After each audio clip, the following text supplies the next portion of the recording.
A Ucrânia e a Europa apresentaram a Washington uma contraproposta para um cessar-fogo em antecipação à ronda de negociações entre os Estados Unidos e a Rússia.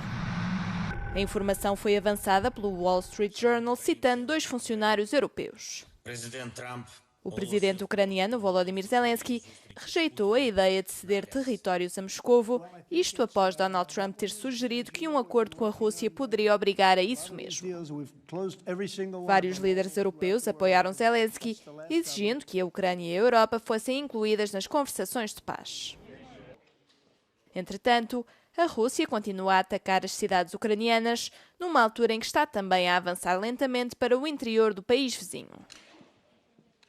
No sábado, várias pessoas ficaram feridas em bombardeamentos russos sobre Kharkiv e 2 pessoas foram mortas em Kherson.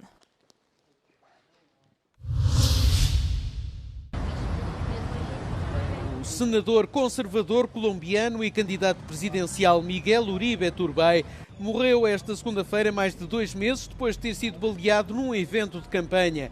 Uribe é candidato oriundo da oposição de direita, foi baleado no dia 7 de junho e submetido a várias cirurgias antes de falecer. Este assassínio às mãos de um adolescente de 15 anos foi o primeiro ato de violência política na Colômbia em mais de 30 anos.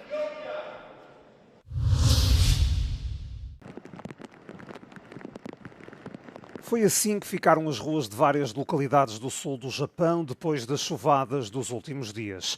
Na província de Kagoshima, a polícia já confirmou a morte de uma mulher de cerca de 30 anos. Foi encontrada sem vida na própria casa, que desabou após um deslizamento de terras. Há vários desaparecidos em diferentes pontos da ilha de Kyushu. No município de Fukuoka surgiram relatos de pessoas arrastadas pela força das águas. Os aluimentos destruíram carros e habitações. Foram dadas ordens para que se retirem de casa dezenas de milhares de pessoas na província de Kumamoto, onde os militares estão a distribuir água potável.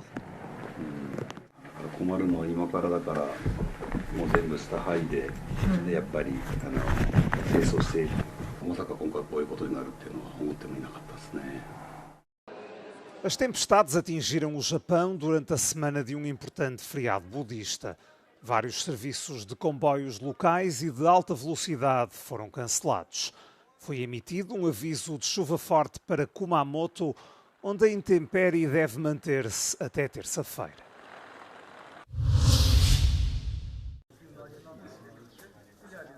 Uma pessoa morreu e dezenas ficaram feridas após um terremoto de magnitude 6.1 atingir Balıkesir, na Turquia, no domingo à noite. Mais de uma dúzia de edifícios desabaram, com as ondas de choque do abalo a terem sido sentidas em Istambul. O ministro do Interior do país disse que um cidadão de 81 anos perdeu a vida após ser retirado dos escombros de um edifício. Pelo menos outras 29 pessoas ficaram feridas, mas não estão em estado grave. As autoridades afirmaram que os esforços de busca e resgate já foram concluídos, sem sinais de danos graves ou de mais vítimas. No entanto, imagens e vídeos captados no terreno mostram vários edifícios destruídos.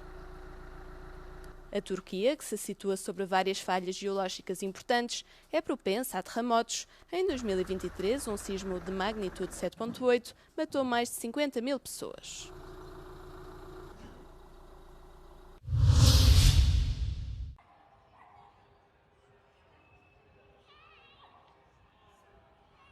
Este mês de julho foi mais um mês anormalmente quente, com várias regiões da Europa a atingirem novos recordes de temperatura, segundo o último boletim climático do Serviço Copérnicos da União Europeia.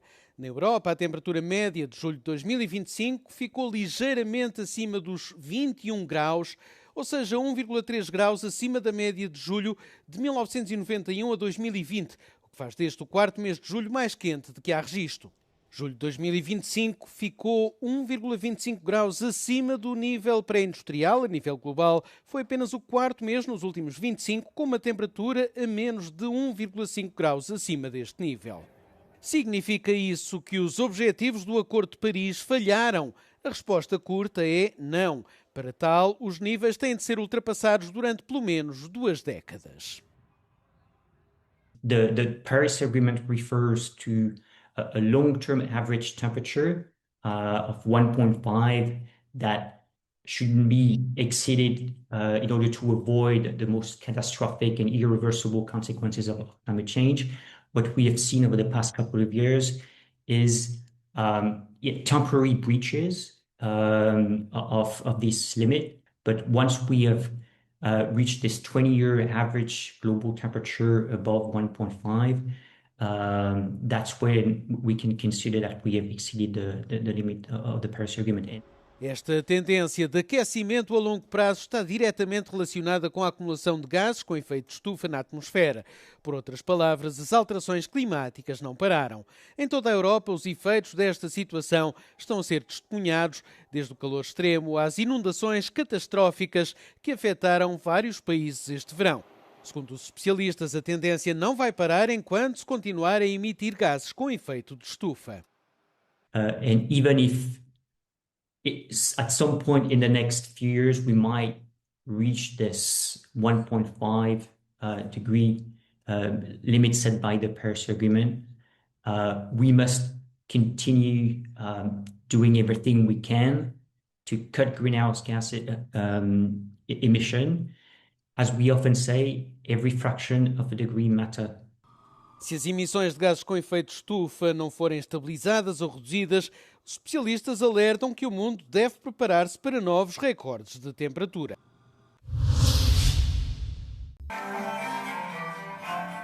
Dance Days Shanghai é uma das instituições culturais mais importantes da Grécia. Este ano, o evento comemorativo do 15º aniversário incluiu 21 espetáculos, 12 seminários, 5 workshops, 2 exposições e muitas atividades paralelas. A trilogia Em Nome dos Velhos Tempos explora a complexa relação entre o tempo, o envelhecimento e a perda de memória e é inspirada na demência do avô da coreógrafa.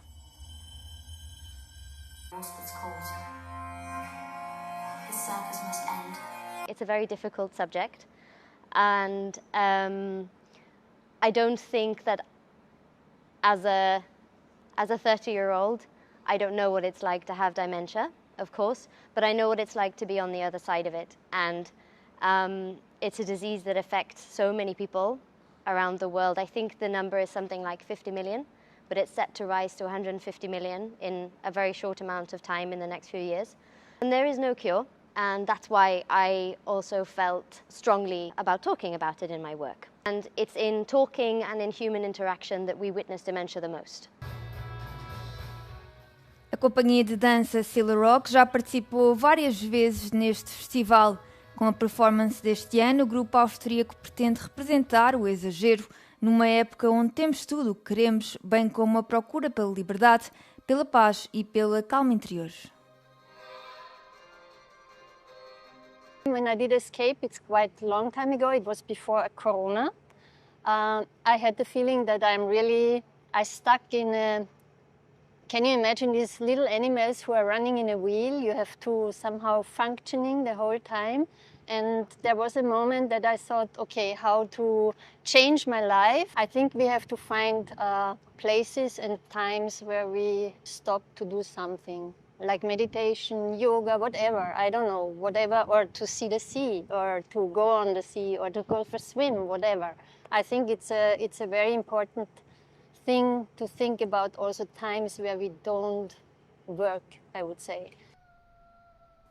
Um bailarino, um ecrã de projeção, um conjunto de abdominais de silicone e uma pergunta que paira no ar.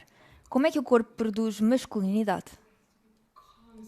My source of inspiration was kind of my queer feminist approach. I worked from that perspective for a few years and I felt the desire to understand masculinity more in order to understand the dynamics of gender and patriarchy. O festival investe em espetáculos com um forte enfoque social e político e destaca a importância da coletividade e da participação.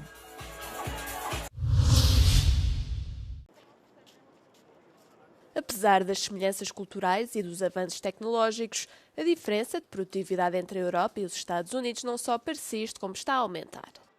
Falámos com David Ochietsky, especialista no mercado das novas tecnologias, que foi recentemente coautor de um relatório que analisa o desenvolvimento económico nos dois lados do Atlântico.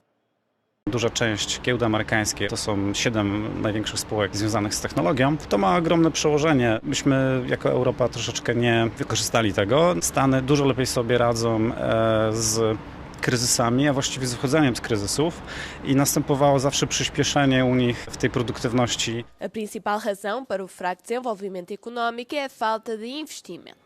Patrząc na dekadę w Europie, kapitał dostępny do takich bardziej ryzykownych inwestycji związanych chociażby z nowymi technologiami był między 5 a 7,5 raza większy w Stanach niż w Europie. No nie da się tylko oszczędzać, zaciskać pasa przez dekadę, to nie jest jedyny sposób, żeby gonić Stany Zjednoczone. As empresas europeias com receitas superiores a 10 milhões de dólares por ano estão a agir de forma semelhante à dos Estados Unidos. O problema está nas mais pequenas. Firmy, które są w przedziale między 1 a 10 miliardów dolarów, mają 3 razy mniejsze szanse na wdrożenie AI-a skutecznie i wykorzystanie go, a najgorzej jest w przedziale, jeśli chodzi o Europę, między 1 miliardem a 2,5 miliarda. One dużo gorzej sobie z tym radzą, dużo mniej inwestują.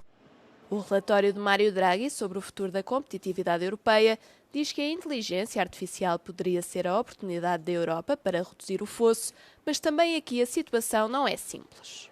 Z jednej strony 95% pracowników w Europie rozumie korzyści z Gen AI, z drugiej 2/3 boi się o utratę pracy, 3/4 wskazuje na brak dostępnych narzędzi w pełni udostępnionych w firmach do tego, żeby z tego korzystać. Face à crescente concorrência global, a Europa enfrenta o desafio de manter o ritmo da inovação e da digitalização.